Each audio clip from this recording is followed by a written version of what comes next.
안녕하세요. 미주시론 대학의 미준입니다. 2월 5일 오늘의 미국 주식 뉴스를 시작합니다.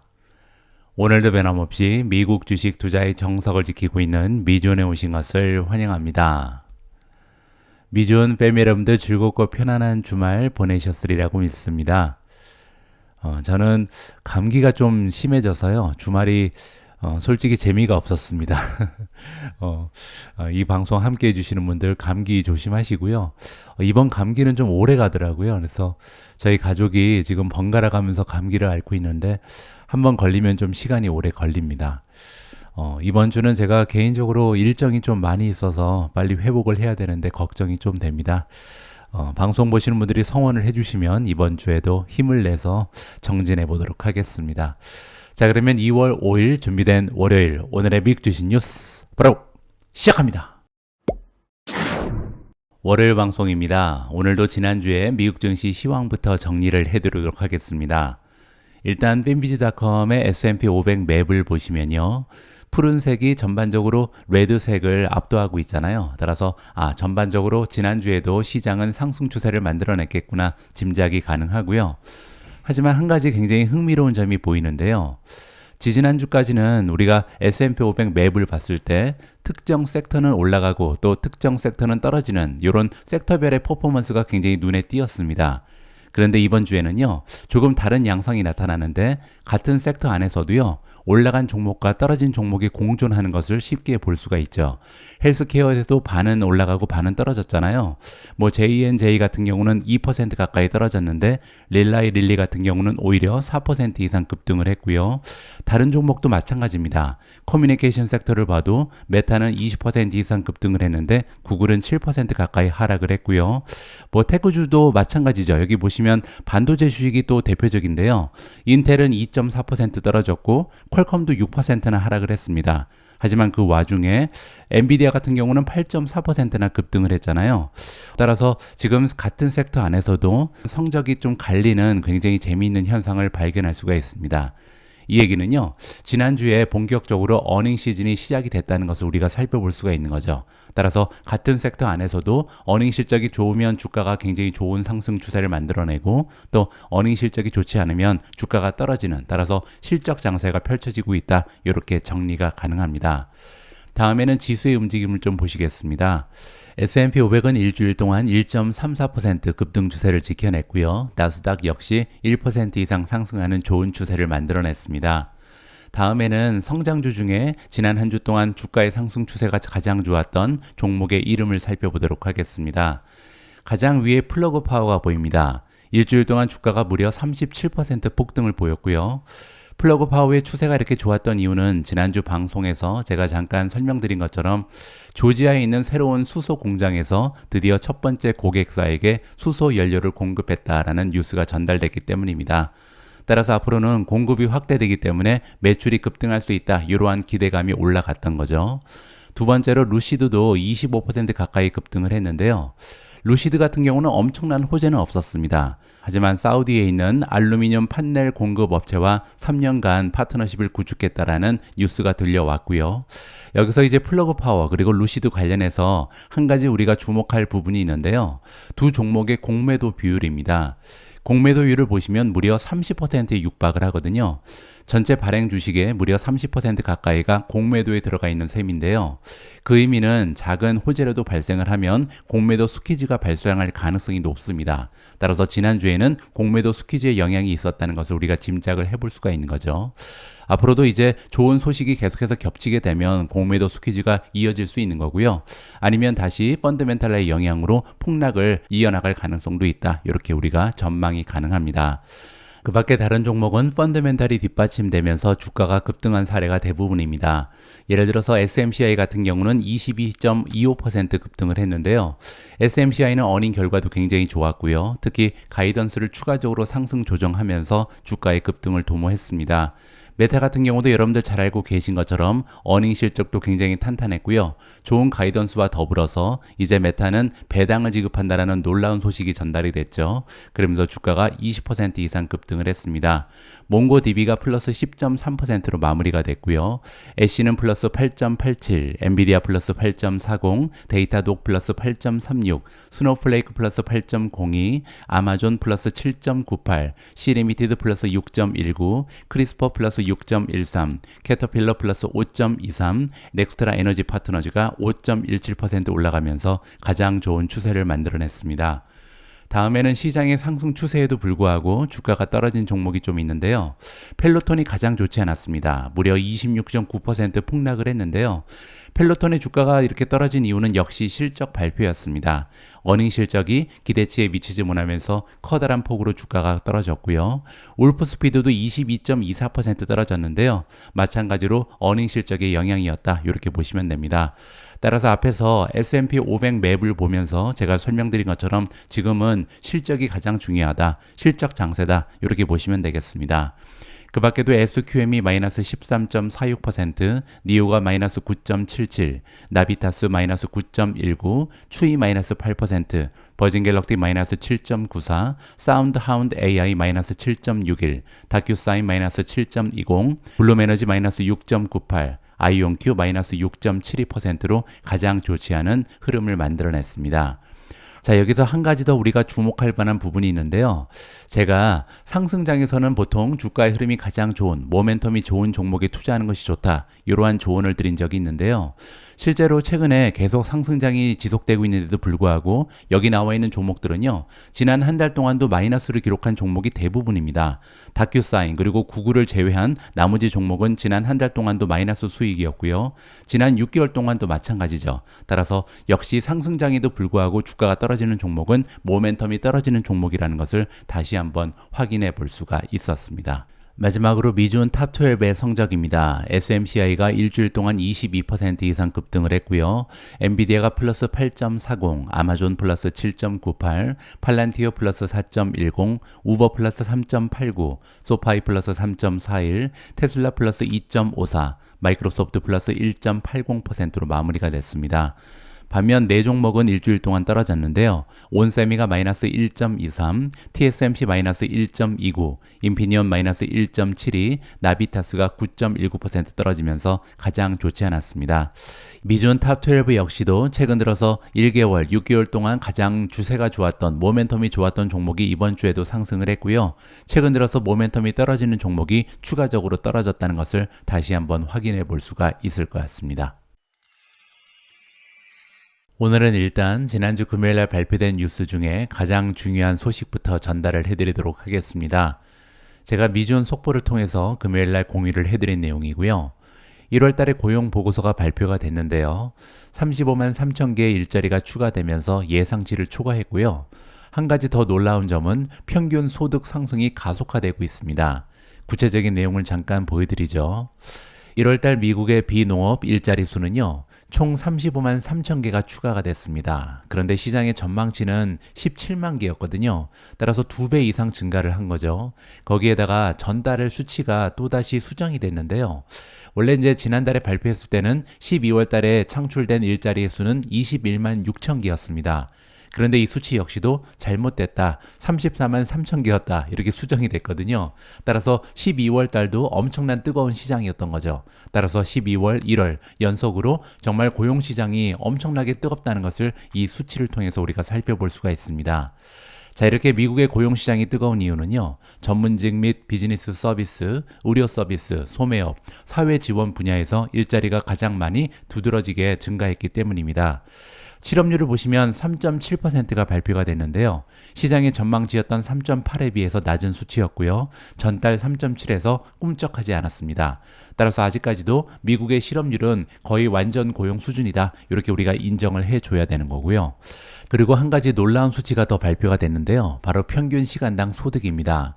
1월 달에 평균 시간당 소득은 0.6%나 추가적으로 전달에 비해서 올라갔는데요. 컨센서스는 0.3%였고요. 12월 달에는 0.4% 증가한 바 있습니다. 따라서 지금 시장에서는 12월에 비해서 1월 달에 평균 시간당 소득의 상승 추세가 좀 누그러질 것이다. 이렇게 기대를 하고 있었는데 오히려 12월에 0.4에 비해서 가속화가 된 거잖아요. 따라서 계속해서 임금이 올라간다. 그리고 그 상승 추세가 더 무서워진다는 것을 여기서 확인해 볼 수가 있는 거죠. 1년 전과 비교를 해보면요. 무려 4.5%나 증가를 했습니다.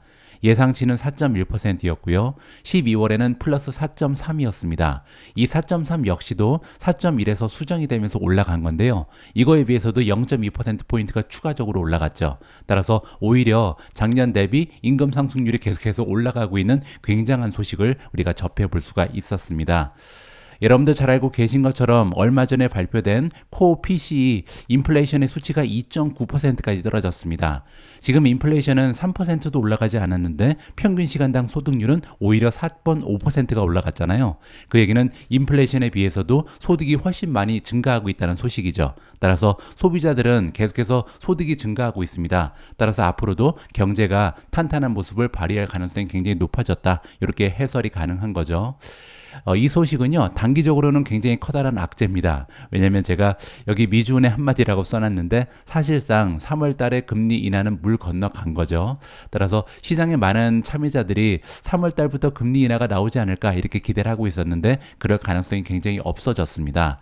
따라서 5월 달도 좀 어려울 가능성이 있고요. 한 6월 달은 돼야 금리 인하가 시작되지 않을까 이렇게 좀 기대감을 좀 뒤로 밀어야 되는 이런 이벤트가 발생을 한 거죠.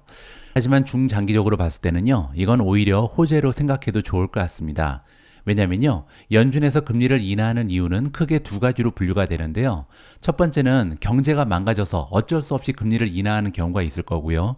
두 번째는요, 인플레이션이 잡혔기 때문에 인플레이션이 원하는 연준에서 타겟으로 하는 2%까지 떨어지고 이런 장기적으로도 올라갈 가능성이 없어졌기 때문에 금리를 인하하는 경우가 있을 겁니다.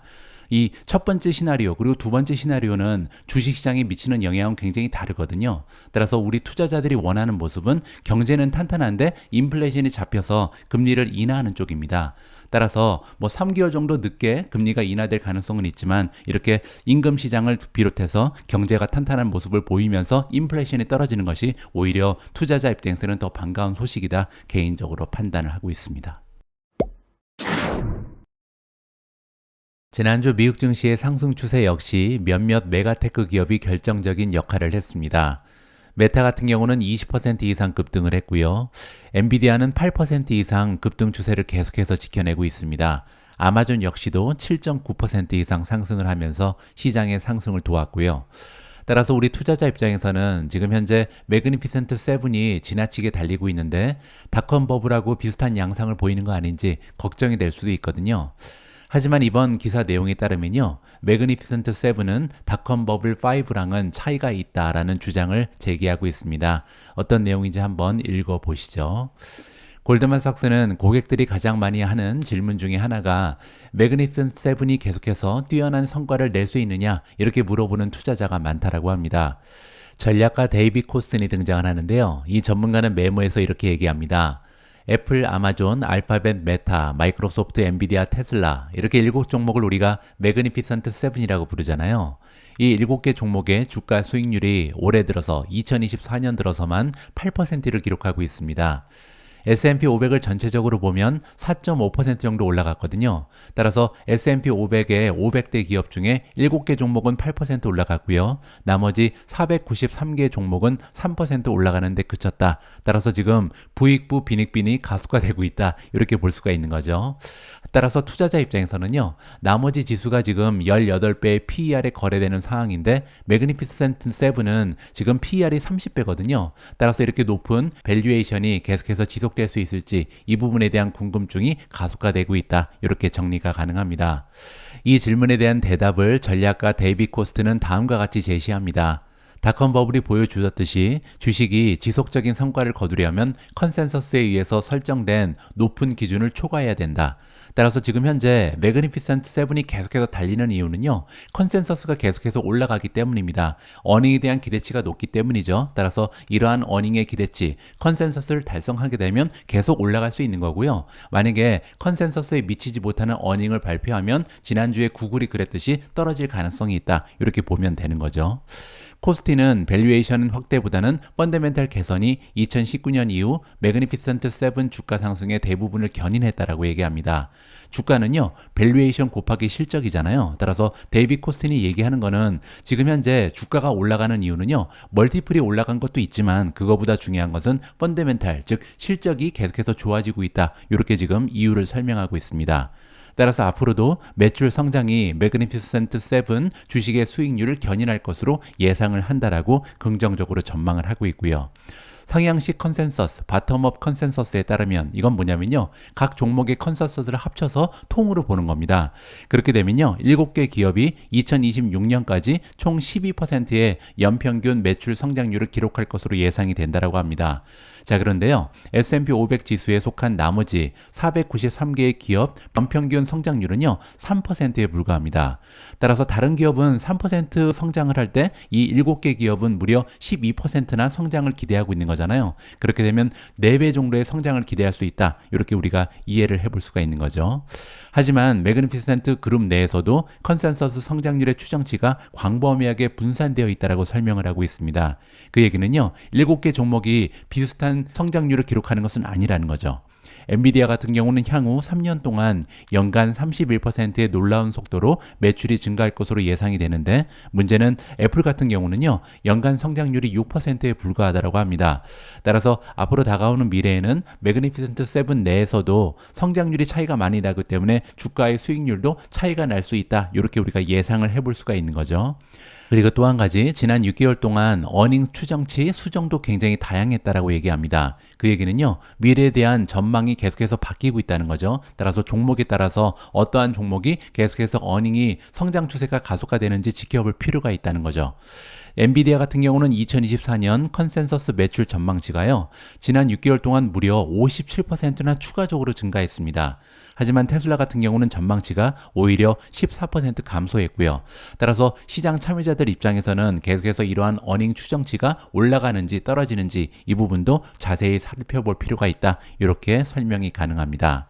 자, 이번에 또한 골드만삭스의 리서치 팀은요. 현재의 시가총액을 닷컴 버블이 절정에 달했던 2000년 3월에 5개 주식, 마이크로소프트, 시스코, 제너럴 일렉트릭, 인텔, 엑슨모빌 이렇게 시가총액 1위부터 5위까지 종목이 있었는데 이 종목들과 비교를 했다라고 합니다. 중요한 것은 닷컴 버블의 투자자들 역시도 리스크를 감수하면서 컨센서스 추정치를 믿었다는 것을 보여준다라고 합니다. 굉장히 중요한 얘기인데요. 이 얘기가 뭐냐면 당시에도 추정치는 굉장히 좋았다. 어닝에 대한 전망이 좋았다는 얘기입니다. 2000년 3월에는 마이크로소프트, 시스코, GE, 인텔, 엑슨모빌 이렇게 5개 종목이요. S&P 500 지수에서 가장 커다란 기업이었으며 지수의 18%를 차지했습니다. 그리고 당시 컨센서스는요. 이 5개 기업이 속해 있는 그룹이 향후 2년간 연평균 16%의 매출 성장을 기록할 것으로 시장에서는 예상을 했다라고 합니다. 따라서 전망치가 굉장히 좋았다는 거죠. 근데 문제는 뭐였냐면요. 이 그룹은 이에 크게 못 미쳐서 연평균 8% 성장하는 데 그쳤습니다. 따라서 시장의 컨센서스보다 반밖에 되지 않는 성장률을 기록하면서 주가가 폭락을 한 거죠. 이 그룹은 이후에 24개월 동안 S&P 500 지수를 21%나 밑도는 굉장히 초라한 성과를 냈습니다. 이 얘기는요. 지금 현재 시장을 이끌고 있는 매그니피센트 7 역시도 지금 시장의 컨센서스가 굉장히 높게 설정이 돼 있잖아요. 기대감이 높다는 거죠. 따라서 이러한 기대감을 충족시키면서 오히려 시장의 전망을 넘어서는 실적을 발표한다면 계속해서 상승 추세를 이어나갈 수 있는 거고요. 만약에 그렇지 못하고 2000년대 닷컴 버블 5가 그랬던 것처럼 시장의 전망치보다 훨씬 더 초라한 실적을 발표하게 되면 따라서 성장이 이렇게 기대치에 미치지 못하게 되면 폭락할 가능성도 있다. 이렇게 정리가 가능하겠죠. 자, 매그니피센트 7 그리고 닷컴 버블 5의 중요한 차이점 하나가 있다라고 합니다. 이 부분이 굉장히 고무적인데요. 바로 성장을 위한 재투자라고 합니다. 매그니피센트 7은요. 영업 현금 흐름의 60%를 성장 자본 그리고 R&D에 재투자한다라고 합니다. 그런데 이 재투자 비율은요. 닷컴 버블 5 같은 경우는 26%에 불과했다라고 합니다. 따라서 2배 이상 지금 차이가 나는 거죠. 그리고 S&P 500 493개 기업은요. 3배 정도 차이가 난다라고 합니다. 따라서 지금 현재 매그니피센트 7에 대한 미래 전망치가 굉장히 높은데 따라서 앞으로도 성장이 굉장히 좋을 거라고 시장에서 전망을 하고 있잖아요. 그런데 이러한 기대치를 충족시킬 가능성이 굉장히 높아지는 거죠. 자, 그리고 또 한 가지 이유가 나오는데요. 어닝 수익률 갭을 기준으로 봤을 때 오늘날의 매그니피센트 7은요, 2000년대 테크 버블 5보다 훨씬 더 저렴한 상황이라고 합니다. 이 얘기가 뭐냐면요. 여러분들 어닝 수익률 기억하실 겁니다.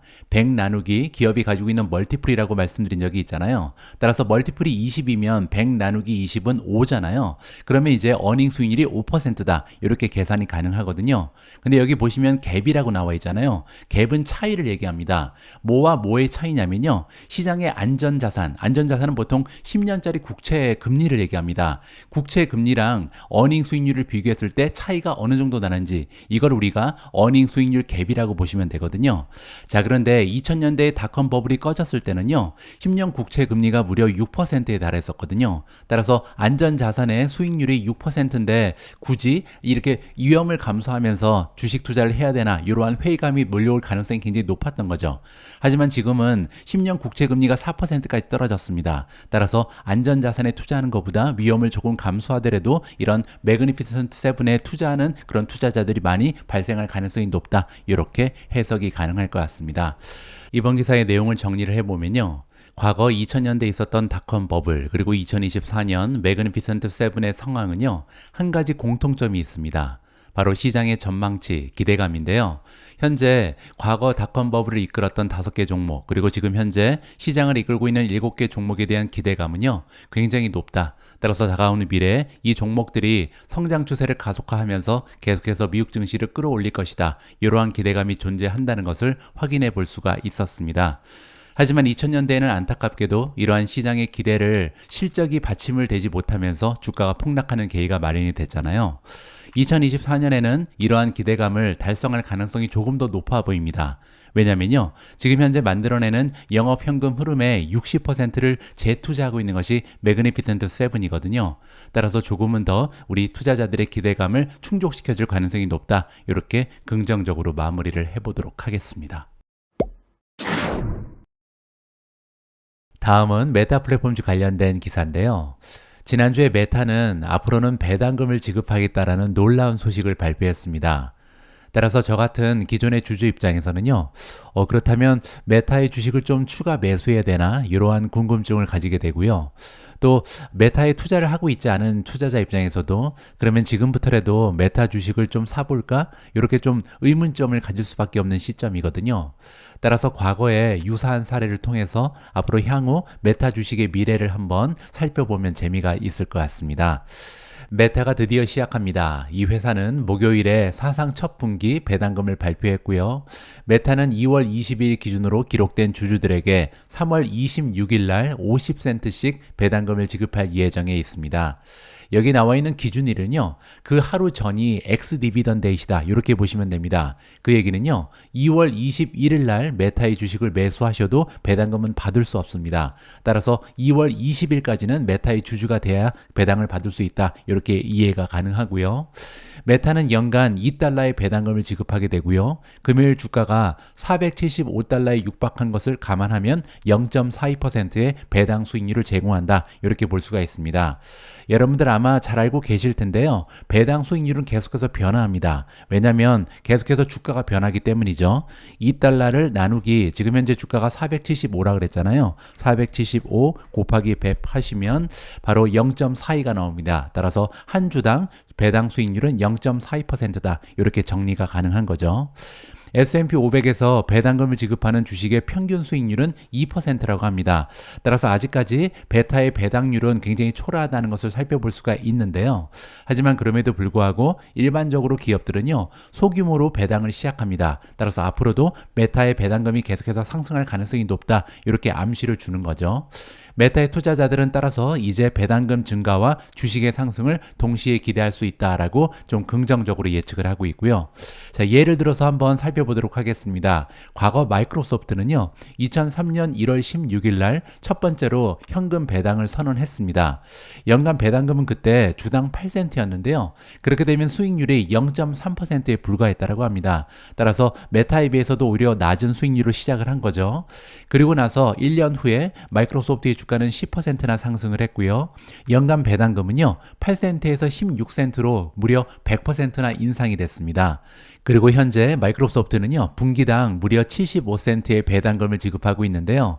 2003년 이후에 지금까지 한 주당 총 28달러의 현금 배당금을 지급해 왔다라고 합니다. 총액이 그렇다는 거죠. 자, 그런데요, 이는 처음 배당을 선언했을 때의 주가보다 오히려 더 많은 금액이다.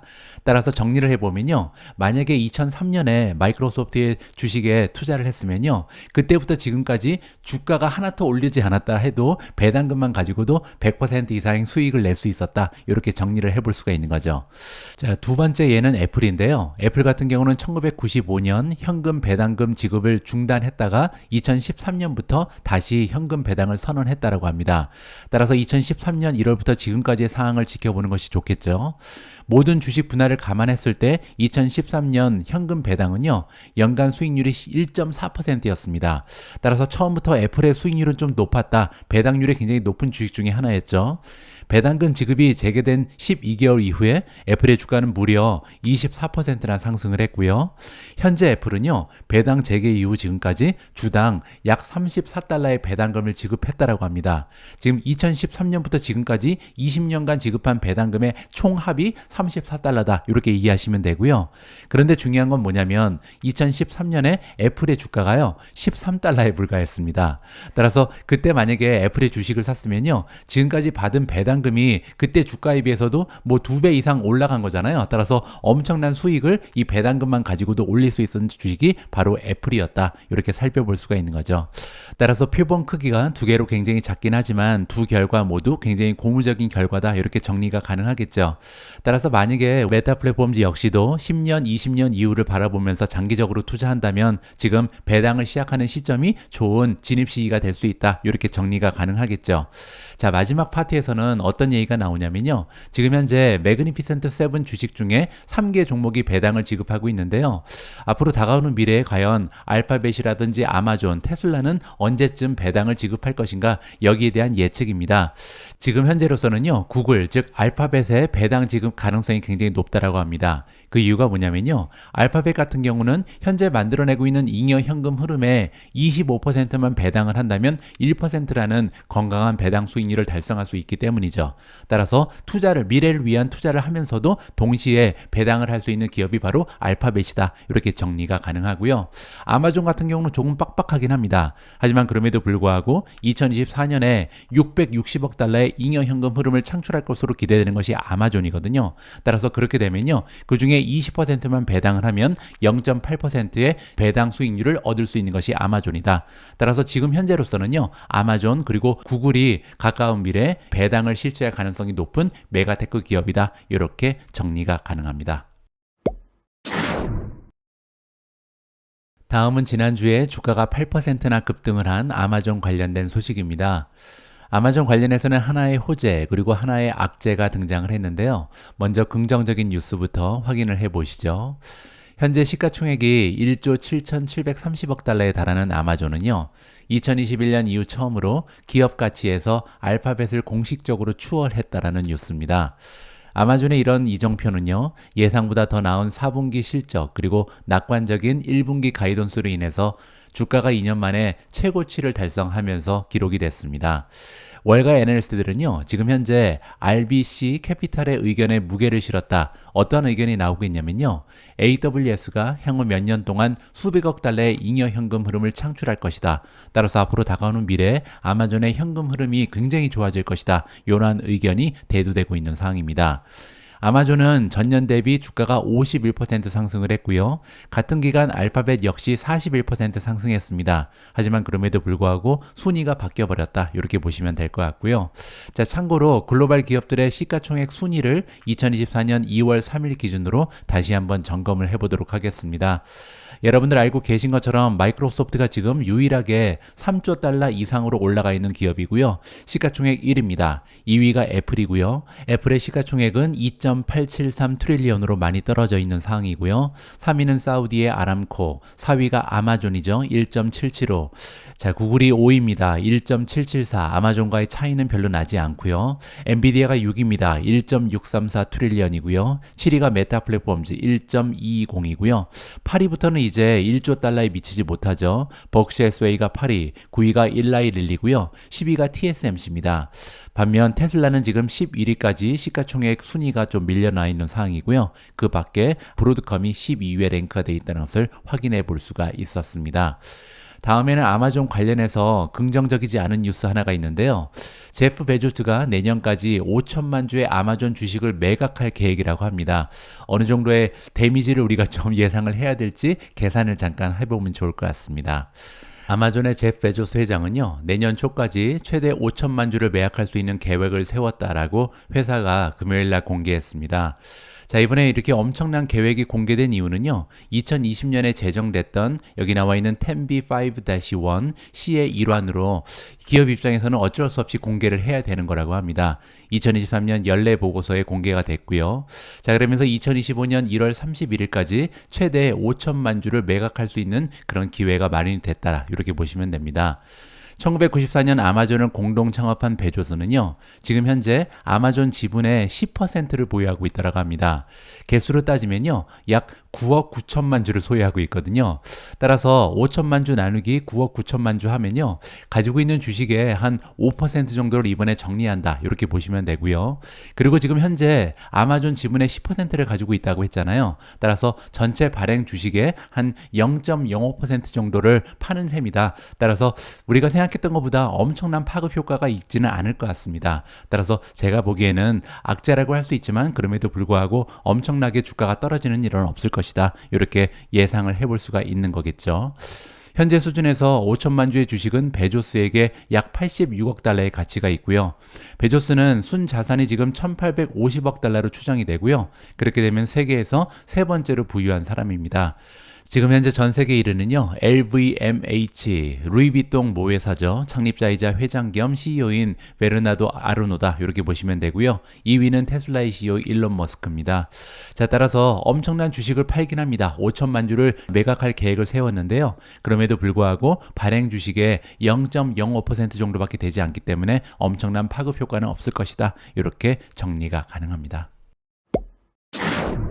다음으로 준비된 기사는 테슬라의 1월달 중국산 자동차 판매 실적입니다.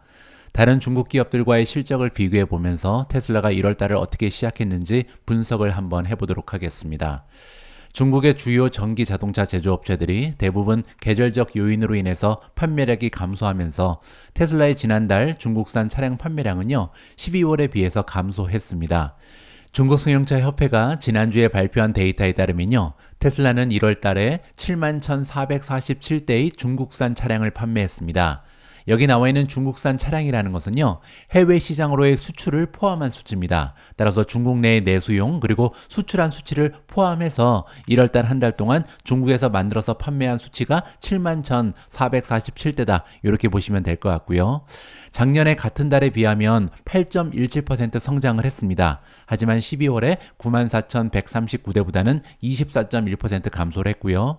사실 지금 1월 달하고 12월을 비교하는 것은 별 의미가 없습니다. 왜냐하면 12월에 비해서 1월 달은 계절적으로 비수기다. 이렇게 보면 되거든요. 따라서 작년 대비해서 8.17% 성장했다. 이 부분이 더 중요하다고 생각하시면 좋을 것 같습니다. 현재로서는 현지 배송 및 수출에 대한 세부 정보를 확인할 수가 없습니다. 따라서 전체 7만 1000대 중에 어느 정도를 내수용으로 판매했고 어느 정도를 수출했는지 이 수치는 파악이 되지 않는다. 이렇게 보시면 되고요. 아까 말씀드린 것처럼 연초는 일반적으로 중국 자동차 판매의 비수기이고요. 중국의 주요 전기차 제조업체들은요, 지난주 1월 인도량을 발표했는데 대부분 12월에 비해서는 감소세를 보였습니다. 따라서 각 기업들이 작년 대비 성장률이 어땠는지 여기에 초점을 맞출 필요가 있는 거죠. 여기 보시는 것처럼 BYD 같은 경우는 전년 대비 33.14% 증가를 했고요.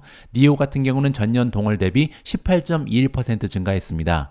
엑스팽, 샤오펑이죠. 샤오펑 같은 경우는 전년 대비 무려 58%나 성장을 보였고요. 마지막으로 리오토는요, 유일하게 100% 넘는 엄청난 성장 추세를 기록했습니다. 따라서 제가 보기에는요, 테슬라 같은 경우는 8.17% 성장하는데 그쳤기 때문에 다른 중국 기업들보다는 성장 추세가 조금 누그러졌다, 이렇게 부정적으로 해석이 가능할 것 같습니다. 오늘 마지막으로 준비된 기사는 굉장히 흥미롭습니다. 작년 2023년에는요, 그동안 미국 증시를 이끌었던 빵의 시대가 끝나고 드디어 매그니피센트 세븐이라고 부르는 7개의 종목이 시장의 상승 추세를 이끌었는데요.